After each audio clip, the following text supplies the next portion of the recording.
নমস্কার, ঈশান Bangla prime time খবরে আপনাদের স্বাগত জানাচ্ছি। সঙ্গে রয়েছি আমি সিদ্ধার্থ। প্রথমেই দেখে নেব আজকের প্রাইম টাইম শিরোনাম।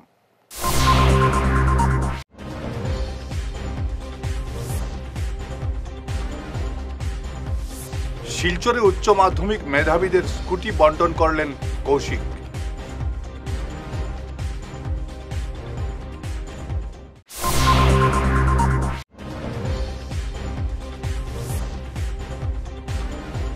করিমগঞ্জে মেধাবীদের স্কুটি চেক বন্টন কৃষ্ণেন্দু পালের।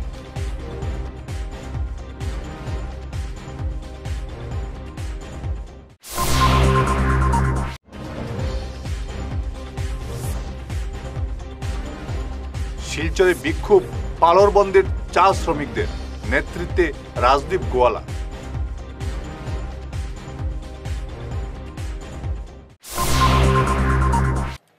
এবারে বিস্তারিত ঈশান বাংলা প্রাইম টাইম সংবাদ। শিলচরে আজ পড়ুয়াদের মধ্যে একাধিক প্রকল্পের অনুদান এবং পুরস্কার বিতরণ করলেন মন্ত্রী কৌশিক রায়। এদিন শহরের গান্ধীমেলা ময়দানে কাছাড়ের 20,061 জন ছাত্রছাত্রীর মধ্যে মুখ্যমন্ত্রীর বিশেষ প্রকল্পের সাইকেল বন্টন কর্মসূচির সূচনা করেন কৌশিক। এছাড়াও 1,814 জন পড়ুয়াকে ডাক্তার বাণীকান্ত কাকতি স্কুটি এবং আনন্দরাম বড়ুয়া প্রকল্পে 1,229 জন পড়ুয়াকে 12,500 টাকা করে চেক বন্টনের সূচনা করেন মন্ত্রী। এদিনের অনুষ্ঠানে জেলার প্রায় প্রতিটি স্কুলের পড়ুয়া উপস্থিত ছিলেন। জেলা শাসক মৃদুল যাদব, বিধায়ক দীপায়ন চক্রবর্তী ও মিহির কান্তি সুম ছাড়াও অন্যান্যরা উপস্থিত ছিলেন এদিনের অনুষ্ঠানে। আনন্দরাম বড়ুয়া অ্যাওয়ার্ড, আমাদের বাণীকান্ত কাকতি অ্যাওয়ার্ড এবং মুখ্যমন্ত্রীর বিশেষ বাইসাইকেল সেটার জন্য আমরা প্রায় 23,500 জন ছাত্রছাত্রীদের মধ্যে আজকে যে স্কুটি, বাইসাইকেল এবং নগদ 12,500 টাকার যেটা পুরস্কার, সেই পুরস্কার আজকে তাদের হাতে তুলে দেওয়া হয়েছে। আমরা যে চেক যেগুলো আজকে বিকাল 3টার সময় যারা 12,500 টাকা করে আনন্দরাম বড়ুয়া পুরস্কার পাবে তাদের অ্যাকাউন্টে আজকে ডিবিটির মাধ্যমে সে টাকাগুলো আসবে। স্কুটি ইতিমধ্যে আমরা দিয়েছি। স্কুটি তারা সবাই নিজে নিজে ইনস্টিটিউটকে দেওয়া হয়েছে যে কোথা থেকে সেই স্কুটিগুলো নেওয়া হবে, এবং সঙ্গে সঙ্গে বাইসাইকেল ক্লাস 9-এ পাঠরত ছাত্রছাত্রীদের হাতে বাইসাইকেলের যে ব্যবস্থা সেটা আজকে এখানে করা হয়েছে। মাননীয় মুখ্যমন্ত্রী মহাশয় গত 11 ডিসেম্বর থেকে উন্নয়নের বিকাশের 12 দিন কার্যসূচি হাতে নিয়েছেন এবং এর মাধ্যমে বিভিন্ন জেলাতে গত 11 তারিখ থেকে 11 ডিসেম্বর থেকে এই কার্যসূচি শুরু হয়েছে। আজকে আমাদের কাছাড় জেলায় এই কার্যসূচি চলছে। শুধু স্কুটি, বাইসাইকেল বা আমাদের যে 12,500 টাকা আনন্দরাম বড়ুয়া সেটা নয়, সঙ্গে ফ্লাড ড্যামেজের থেকে শুরু করে প্রত্যেকগুলা কার্যক্রম আছে। আমাদের মাইক্রো ফাইন্যান্সেরও যাদের নো ডিউজ সার্টিফিকেট আছে সেই নো ডিউজ সার্টিফিকেটও আগামীকাল কাছাড় জেলার তুলে দেওয়া হবে। আগামীকাল আমাদের মন্ত্রী কৃষ্ণেন্দু পাল মহাশয় এই মাঠ থেকে সেইটা করবেন। আমার কার্যসূচি আগামীকালকে স্কুটি, বাইসাইকেলের কার্যসূচি হাইলাকান্দিতে আছে। তো মুখ্যমন্ত্রী মহাশয়ের উদ্দেশ্য হলো যে আসামকে শুধু রাস্তাঘাটের দিকে এগিয়ে নেওয়া, স্বাস্থ্যক্ষেত্রে এগিয়ে নেওয়া নয়, আসামের মানব সম্পদ যেটা আছে, হিউম্যান রিসোর্স যেটা আছে, সেই হিউম্যান রিসোর্সকে এগিয়ে নেওয়ার জন্য আজকে শিক্ষাক্ষেত্রে মাননীয় মুখ্যমন্ত্রী যেভাবে ইনফ্রাস্ট্রাকচার ডেভেলপমেন্টের কাজ শুরু করেছেন, পাশাপাশি ছাত্রছাত্রীরা যাতে কেজি টু পিজি যে আছে এই সেকশনের মধ্যে যাতে মডেল আঙ্গনবাড়ির কথা বলা হয়েছে। আমরা 1 থেকে 12 পর্যন্ত ছাত্রছাত্রীদেরকে কীভাবে ফ্রি মিড ডে মিল, অনেক জায়গায় অনেক uniform, free text book, free admission যেভাবে ব্যবস্থা করা হয়েছে, উদ্দেশ্য একটাই যে 2047 সালে বিকশিত আসামের যে লক্ষ্য, সেই লক্ষ্যে যাতে আমরা আসামকে সেই জায়গায় পৌঁছে দিতে পারি। মই হিউম্যান রিসোর্সের কথা এই কারণে করল যে রাজ্য সরকারের কাম। আজ শ্রীভূমিতেও পড়ুয়াদের মধ্যে সাইকেল, স্কুটি এবং আনন্দরাম বড়ুয়া প্রকল্পের চেক বন্টনের সূচনা করলেন মন্ত্রী কৃষ্ণেন্দু পাল। এদিন শহরের নীলমণি উচ্চ মাধ্যমিক স্কুলের খেলার মাঠে আয়োজিত অনুষ্ঠানে মুখ্য অতিথি ছিলেন মন্ত্রী কৃষ্ণেন্দু। অনুষ্ঠানে উপস্থিত ছিলেন রাষ্ট্রপতি পুরস্কারপ্রাপ্ত প্রাক্তন শিক্ষক রামেন্দ্র ভট্টাচার্য, বিধায়ক কমলাক্ষ দেবপুরকাস্ত, বিজয় মালাকার, ডিডিসি দীপক জিডুং, জেলা বিজেপি সভাপতি সুব্রত ভট্টাচার্য সহ অন্যান্যরা। শ্রীভূমি জেলা প্রথম মন্ত্রিসভা শপথ লোৱাৰ পিছত আমি শিলংগুৰি জিলাত আমাদের মাননীয় মুখ্যমন্ত্রীর নেতৃত্বত 12 দিনের একটা কর্মযজ্ঞর একটা অভিযান এই অভিযান আজি মানে ইয়াত আমার শিলংগুৰি জিলাত স্কুটি সাইকেল আৰু ডাইরেক্ট ল্যাপটপর টকা ডাইরেক্ট ডিবিটির মাধ্যমে ট্রান্সফার হব যে প্রকল্প মাননীয় মুখ্যমন্ত্রী মহোদয়ের নেতৃত্বত বাণীকান্ত কাকতি আৰু আমাৰ আনন্দৰাম বৰুৱা এৱাৰ্ডৰ যিটো ছাত্ৰ ছাত্ৰীৰ কাৰণে যি ব্যৱস্থা মাননীয় মুখ্যমন্ত্ৰী মহোদয়ে হাতত লৈছে তাত ইয়াত আপোনালোকে দেখিছে যে গোটেই জিলাৰ ছাত্ৰ ছাত্ৰীরা ইয়াত আহি উপনীত হৈছে আহিছে আৰু খুব ভাল লাগিছে মাননীয় মুখ্যমন্ত্ৰীৰ যি চিন্তাধারা যে প্রত্যেকটা এলাকাত ভালকে যাতে ছাত্র ছাত্রী ভালকে পড়িব পারে আৰু পড়াশোনার ক্ষেত্ৰত যাতে প্রত্যেকটা প্রত্যন্ত এলাকাতে যাতে শিক্ষার বাতাবরণ যাই পৌঁছি পায় আৰু ভালকে ছাত্র ছাত্রী যাতে ভালকে পড়ে তার কারণে এই অ্যাওয়ার্ড টু মোটিভেট যাতে মানে মোটিভেট করার কারণে টুয়ার্ডস হায়ার এডুকেশন মানে মাননীয় মুখ্যমন্ত্রী যে উদ্যোগ লইছে এটা অত্যন্ত প্রশংসনীয় উদ্যোগ। নিজেদের প্রাপ্য আদায়ে কাছাড়ের জেলাশাসক কার্যালয়ের সামনে আজ বিক্ষোভ প্রদর্শন করলেন শত শত চা শ্রমিক। বরাক চা শ্রমিক ইউনিয়নের ছত্রছায়ায় এই আন্দোলনের নেতৃত্বে ছিলেন লক্ষ্মীপুরের প্রাক্তন বিধায়ক রাজদীপ গোয়ালা। এদিনের বিক্ষোভে লক্ষ্মীপুর পালইরবন চা বাগানের শত শত পুরুষ মহিলা শ্রমিক সামিল হয়ে অফিস পাড়া উত্তাল করে তোলেন। রাজদীপ গোয়ালা বলেন, দীর্ঘদিন থেকে বাগান শ্রমিকরা রেশন তলব সহ অন্যান্য সুযোগ সুবিধা থেকে বঞ্চিত। বাগান কর্তৃপক্ষের এমন কাণ্ডে ক্ষোভে ফুঁসছেন শ্রমিকরা। শীঘ্রই এ ব্যাপারে জেলা শাসকের হস্তক্ষেপ চাইছেন তারা। মানে পালরবন চা বাগানের পালরবন সহ আরো 4টা ডিভিশন আছে, নারায়ণপুর, আলিপুর, দলুগ্রাম আর স্কটপুর। এই 5টা ডিভিশনের শ্রমিকরা আজকে এখানে ডিসি সাহেবকে একটা মেমোরেন্ডাম দেওয়ার জন্য ওরা উপস্থিত হয়েছে। বিশেষ করে পালরবন চা বাগানের যে ম্যানেজমেন্ট, উনারা অনেক দিন থেকে উনাদের রেশন তলব দেয়নি, কোটি কোটি টাকার প্রভিডেন্ট ফান্ডের টাকা উনারা দেয়নি এবং অন্যান্য অনেক বাকিয়া বা প্রাপ্য শ্রমিকদের পেন্ডিং রয়ে গেছে। এই প্রাপ্য আদায় করার জন্য ওনারা ডিসি সাহেবকে অনুরোধ করছেন কি উনি একটা কড়া পদক্ষেপ নিতে হবে এই মালিক এবং এই ম্যানেজমেন্টের এগেইনস্টে। কেন এত দিনের বাকিয়া ওনারা কেন ক্লিয়ার করছেন না? এখন ইতিমধ্যে ওনারা খবর পেয়েছেন শ্রমিকরা কি সরকারের পক্ষ থেকে এই মালিককে বা এই ম্যানেজমেন্টকে একটি কম্পেনসেশন অ্যামাউন্ট সরকার দেওয়ার কথা ভারতমালা প্রজেক্টের এগেইনস্টে। এই কম্পেনসেশন অ্যামাউন্ট উনাদের কথা হলো কি যখন পর্যন্ত শ্রমিকদের বাকিয়াটা ক্লিয়ার না হয় বা লেবারের ডিউজগুলো ক্লিয়ার না হয় তখন পর্যন্ত এই সরকারের এই টাকাটা যেমনি মালিককে না দেওয়া হয় এবং যে টাকাটা মালিককে দেওয়ার কথা আছে ওই টাকাটা আগে শ্রমিকদের প্রাপ্য ক্লিয়ার করার জন্য ব্যবহার করা হোক। তো এটাই উনাদের দাবি। সরকারকে এটাই অনুরোধ কি যে টাকা আপনারা কম্পেনসেশন হিসাবে উনাদেরকে দিতে চাইছেন ওই টাকা থেকে আপনারা আগে আমাদের শ্রমিকদের যে বাকিয়াগুলো আছে এটা আগে ক্লিয়ার করে দিন। এবং এই মালিকের উপরে শ্রমিকদের কোনো আস্থা নেই, যেহেতু বিগত দিনে অনেকবার মিটিং হয়েছিল, labour commissioner, assistant labour commissioner অফিসেও মিটিং হয়েছিল এবং এই মিটিংয়ে বিভিন্ন ধরনের উনি প্রতিশ্রুতি দিয়েছিলেন এএলসির সম্মুখে, কিন্তু প্রতিশ্রুতি উনি রক্ষা করতে পারেননি। ফিরে আসছি ছোট্ট বিরতির পর, সঙ্গে থাকুন। আপনি কি নতুন ঘর বানাচ্ছেন বা ফ্ল্যাট কিনছেন? বাস্তু বাই বিপ্রাংশু সম্মত মতে ঘর বানালে আপনার ঘরে সৌভাগ্য আসবে। উনি ভারতবর্ষের একজন বিখ্যাত বাস্তুবিদ। আপনাদের বাস্তু মতে ঘরের ডায়াগ্রাম বানিয়ে দেওয়া হবে, যেখানে দরজা, জানালা, বিছানা, আসবাবপত্র, ফটো, মৃত মানুষের photo, washing machine, inverter, kitchen oven, toilet আরও অনেক কিছু স্থান বাস্তুমতে আপনাদের জন্য ভালো প্লেসমেন্ট দেওয়া থাকবে। আর যদি আপনার পুরনো ফ্ল্যাট বা ঘর হয় তাহলে বিনা ভাঙচুর করেই উনি বাস্তু ঠিক করে দেন। দেরি করবেন না, উনি বরাকবেলিতে কয়েকদিনের জন্য আছেন। ওনার calling number 6001730761। Chamber Rangirkhari, opposite Sanjay market, Taraknath bakery complex. ধন্যবাদ।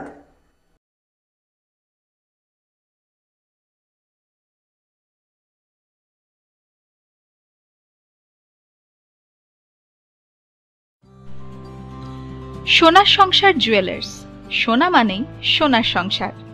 আমাদের এখানে রয়েছে চূড়, বালা, ব্যাঙ্গল, মান্তাসা, চেইন, রিং, চুড়ি। 50,000 টাকার সোনার গহনা কেনাকাটা করলে রয়েছে একটি নিশ্চিত উপহার। 5 লক্ষ টাকার ওপরে কেনাকাটা করলে একটি ডায়মন্ড রিং উপহার হিসেবে পাওয়া যাবে, উইথ 50% মেকিং অফ, অর্থাৎ মজুরি 50% ছাড় রয়েছে। ইএমআই সিস্টেমে সোনা পাওয়া যাবে। মাসিক কিস্তিতে সোনা কিনতে পাওয়া যাবে। 12 মাসের কিস্তি জমা দিলে 13 মাসের কিস্তি সম্পূর্ণ বিনামূল্যে। পুরনো সোনার বদলে নতুন সোনার গহনা পাওয়া যাবে। এছাড়াও আমাদের মধ্যে রয়েছে ডায়মন্ড রিং, গলার হার, মঙ্গলসূত্র। ন্যূনতম 50,000 টাকার বিয়ের সেট পাওয়া যায়। সব ধরনের আধুনিক গহনা পাওয়া যায়। তাই আর দেরি না করে চলে আসুন আমাদের সোনা সংসার জুয়েলার্স শোরুমে। আমাদের ঠিকানা NN দত্ত রোড, শিলচর 1। যোগাযোগের জন্য ল্যান্ডলাইন নাম্বার 03842260081, আমাদের মোবাইল নম্বর 9395163088 অথবা 9395178117। বিরতির পর আবারও আপনাদের স্বাগত জানাচ্ছি ঈশান বাংলা প্রাইম টাইম সংবাদে। অবৈধভাবে জেসিবি লাগিয়ে দিনরাত চলছে বালাছড়া জাটিঙ্গা কোয়ারির পাথর উত্তোলন। স্থানীয়রা অভিযোগ করে বলেন, সবকিছু দেখে শুনেও এমন অবৈধ কার্যকলাপের বিরুদ্ধে নীরব বন বিভাগ। অবৈধ পাথর ব্যবসায়ীদের দৌরাত্ম্যে নোংরা হচ্ছে জাটিঙ্গা নদীর জল। বৃহত্তর এলাকার জনগণ জলের জন্য এই নদীর উপর নির্ভরশীল। অবৈধ পাথর ব্যবসায়ীদের জন্য তীব্র জল সংকটে পড়েছেন চন্দ্রনাথপুর জিপির পানিছড়া, ইটখোলা, চাতলাছড়া এলাকার জনগণ।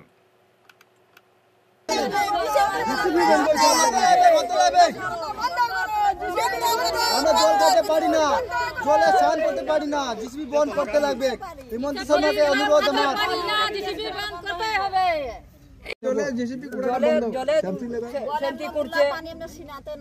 জলে সেন্টি করে নিয়ে যাচ্ছে। তারপরে আমরা জল পাচ্ছি না খাবার, আমরা স্নান করবার জায়গা নাই, আমাদের নাই পিএচি নাই, কুয়া নাই। আমরা কত গরিব মানুষ, কত কাবা চাকরি না কামাই করে আমরা খাওয়াচ্ছি। কোথায় যাবো? কোন জায়গা এটা জল পাই না? এতে ইটখোলা বস্তি। আমরা বাগমারাতে পানিঘাটে নাই, এখন জলের অসুবিধা, আমরা স্নান করতে পারি না, জল খাইতে পারি না, বহুত অসুবিধা পড়ে যায়। আমরা 20-30টা বিসিপি লাগছে নদীতে। এই নদীতে যে কে কে বিসিপি লাগায় এটা আমরা করতে পারি না। আমরা যে নদীর জল খাতে না পাচ্ছি, স্নান করতে না পাচ্ছি, সব গুলা হয়ে যাচ্ছে জল। আমরা খাবো কিটা, স্নান করবো কোনটা? না তো কিটা লাগি তার তো না আয়া কই স্নান করতে পারি, জল খাইতেও পারি না, স্নান করবা তো দূরের মা, জল খাওয়াটাও হয় না। আমরা নিজেও পাই না। ছোট ছোট বাচ্চা নদীর দিকে যায় দেখো না। 8টি স্কুলের মিশেলে অনুষ্ঠিত হলো community festival. Silchar Sunai road Saratpalli Sarbodaya পাঠশালায় শুক্রবার সকাল 11টা থেকে শুরু হয় এই ফেস্টিভ্যাল।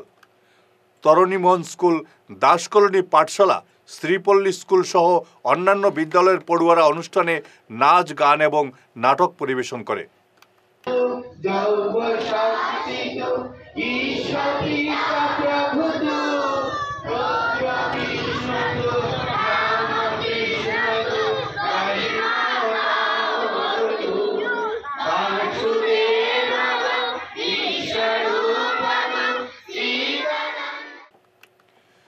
কাটিগড়া করইকান্দিতে গৃহবধূ সুষমা দাসের মৃত্যুর মূল রহস্য ভেদে সঠিক তদন্ত দাবি করল শিলচরের ডিজায়ার ফর লাইফ সংগঠন। গত 30 নভেম্বর গৃহবধূ সুষমা দাসের মৃত্যু বাস্তবে আত্মহত্যা না খুন, এ নিয়ে সন্দিহান সংগঠন। সংগঠনের নেত্রী গীতা পাণ্ডে এ ব্যাপারে সঠিক তদন্ত দাবি করেছেন।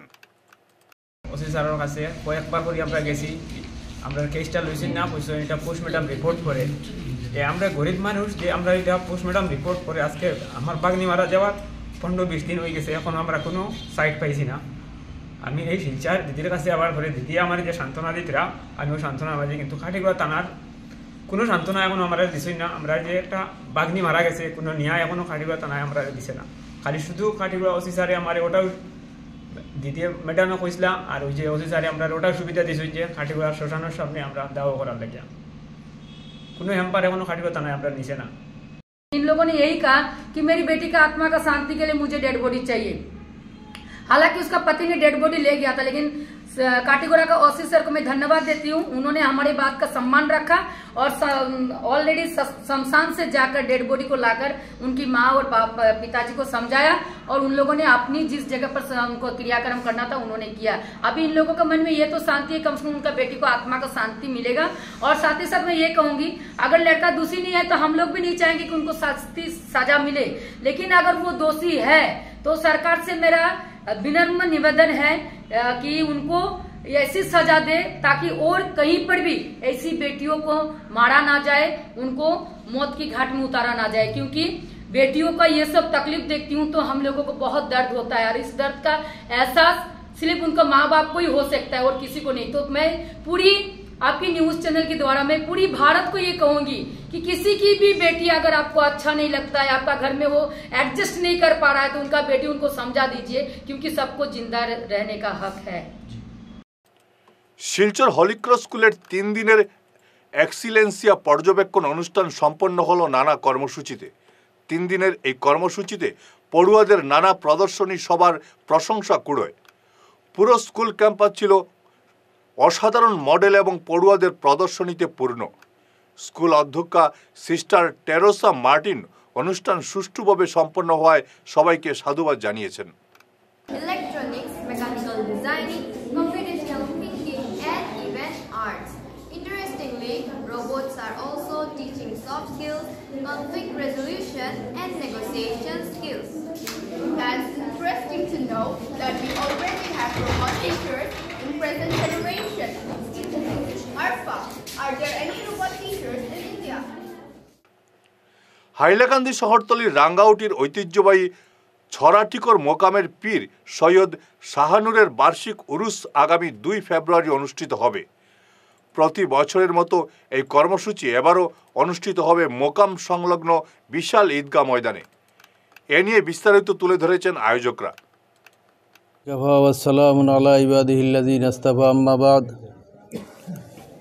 আজকে 12 ডিসেম্বর সরাটিকর ঐতিহ্যবাহী মোকামে সৈয়দ শাহনুরিয়া আফতাবিয়া জামিয়া মাদ্রাসা কক্ষে আমাদের বাৎসরিক ইসালে সোয়াব মাহফিলের দিন ও তারিখ সাধারণ সভার মাধ্যমে সর্বসম্মতিক্রমে সিদ্ধান্ত হয় আগামী 2 ফেব্রুয়ারি 2025 ইংরেজি রোজ রবিবার সকাল থেকে রাত অবধি এই মহফিল চলবে।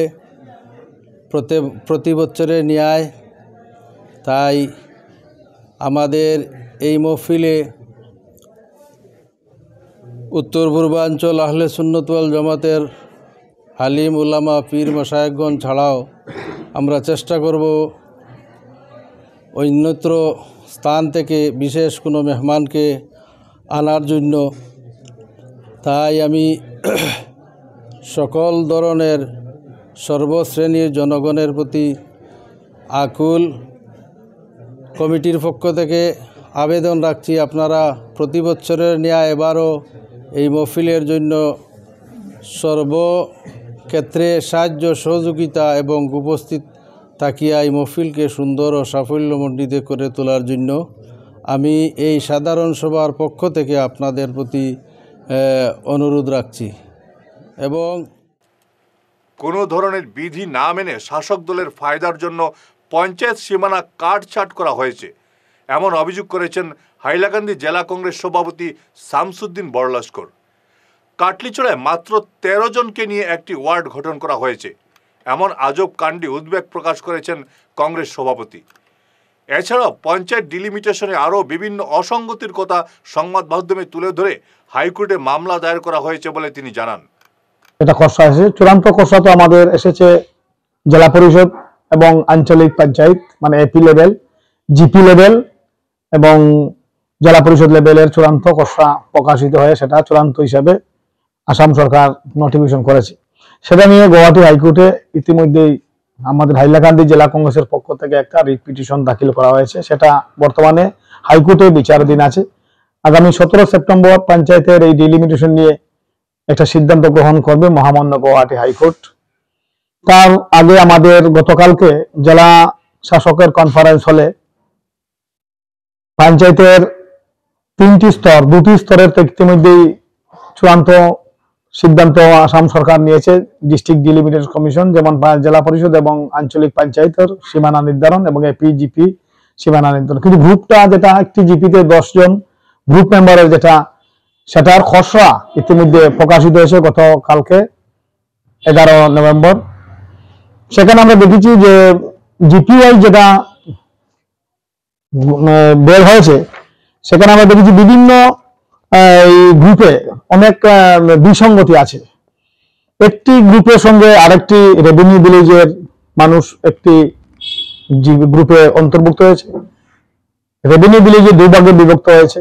কিছু অঞ্চলে দেখা গেছে যে ভোটাররা এই ভোটার থেকে ওই ভোটারে স্থানান্তরিত হয়েছে এবং আমরাও দেখেছি যে গাইডলাইন যেটা গাইডলাইনের মধ্যে কিছুটা বিসঙ্গতি দেখা হয়েছে এবং কিছু গ্রুপে দেখা আছে 1800, এমনকি দুধপুর এলপি স্কুলে আছে প্রায় 2000-এর মতো ভোটার একটি গ্রুপে, কিন্তু উল্টো দিকে আরেকটি গ্রুপে আছে মাত্র 200-250 ভোটার। শেষ করার আগে ঈশান বাংলা প্রাইম শিরোনাম আরো একবার।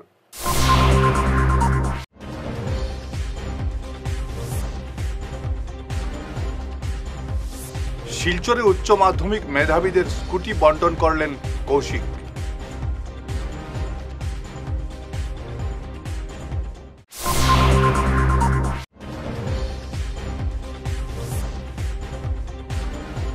করিমগঞ্জে মেধাবীদের স্কুটি চেক বন্টন কৃষ্ণেন্দু পালেন।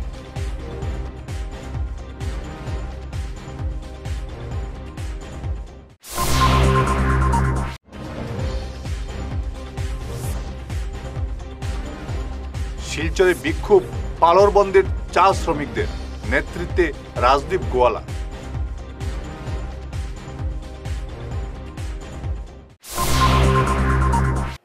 আজকের মতো ঈশান বাংলা সংবাদ এ পর্যন্তই। নমস্কার।